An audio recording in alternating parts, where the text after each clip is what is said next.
Hi, my name is Fairchok. I'm here to tell you about myself. I'm currently a sophomore in high school and have finished all grades up through 9th so far.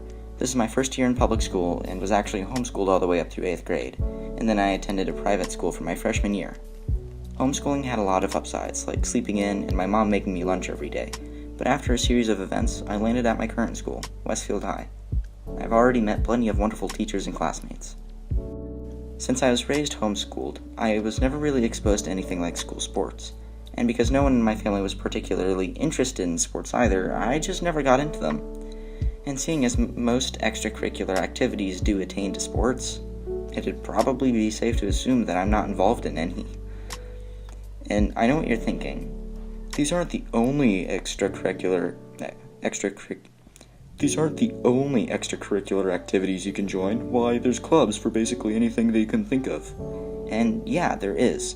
But the only ones that interest me are the ones that could technically be done on your own, and on your own time, which is for me very important. There is, however, one exception. I'm involved with the filming crew at my school, where I go to work with a fast-paced, laid-back team of individuals to help film our school's football games.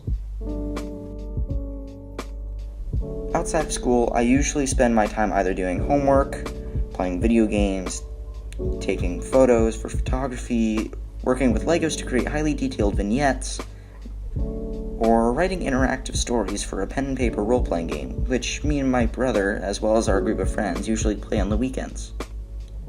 Now we can get into the deep stuff, and it's pretty cliche, but what are we here for? Realistically, most everyone will grow up and live their whole life as a cog in the vast mix of society. Accepting this and living comfortably under this understanding brings about an ease to completing work without the overwhelming urge to recreate instead. Suddenly, a lot less is in the way of your journey on the road to success.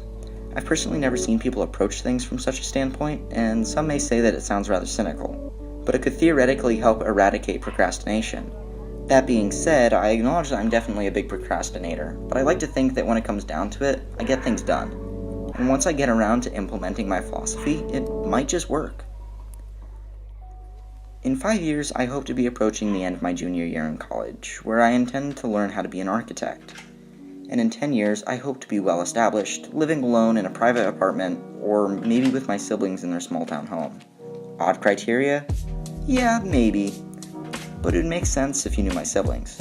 I'm the youngest of 4, with the oldest of us being my brother, and the middle 2 are my sisters. They all share a good-sized house and have a dog named Morgan, a black, white, and brown Corgi Collie mix, which results in the appearance of a burnt meatloaf-looking dog. In other words, it's perfect living conditions. Well, there's not much left, but I have a growing interest in things related to film and video editing. I'm obsessed with anything galaxy, colored, or themed. I work at a Marco's Pizza store here in Westfield. I know how to solve a Rubik's Cube, and I've been doing it for several years, and I have an extremely diverse taste in music. Apart from that, there's nothing but frivolous facts left, so I'll leave it here.